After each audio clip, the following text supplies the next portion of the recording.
Bismillahirrahmanirrahim. Assalamualaikum warahmatullahi wabarakatuh. Syukur alhamdulillah atas rahmat dan nikmat Allah Subhanahu wa taala.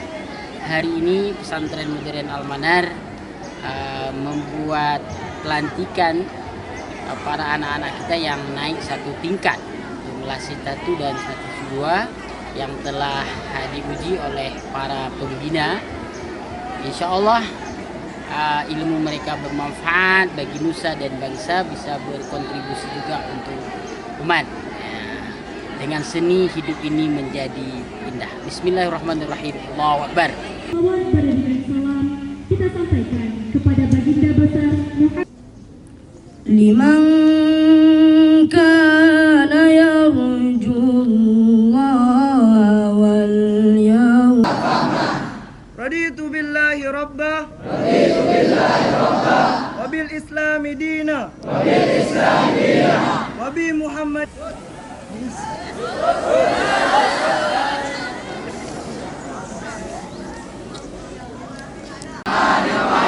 أشهد أن لا إله إلا الله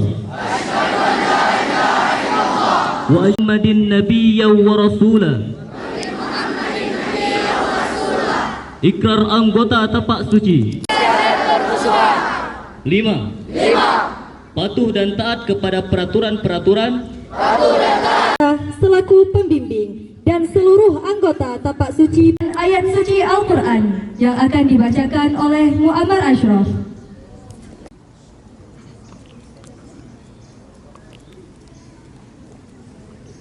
Bismillah. 4. Takengom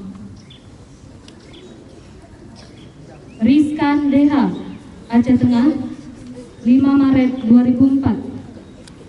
percaya kepada kebijaksanaan pimpinan. 6.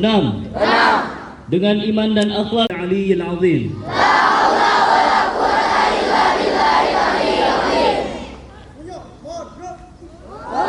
M. Sholek Akbar, Aceh Besar, 12 Desember 2001. Agustus 1998. 6.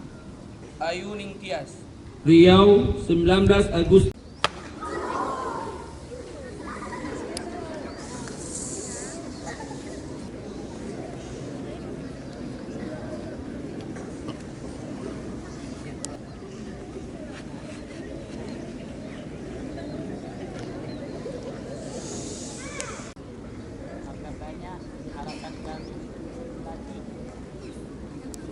Sekian. Assalamualaikum warahmatullahi wabarakatuh.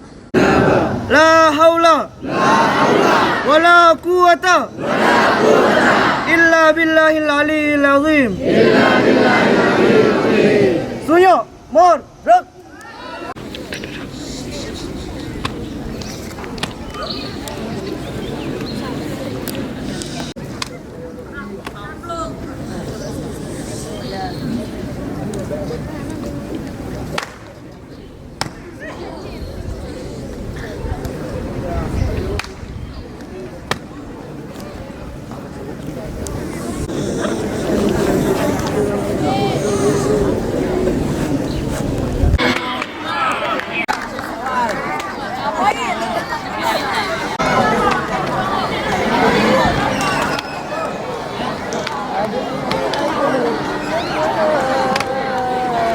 لك الحمد كما ينبغي لجلال وجهك. إلا الذين آمنوا وعملوا الصالحات وأرنا الباطل باطلا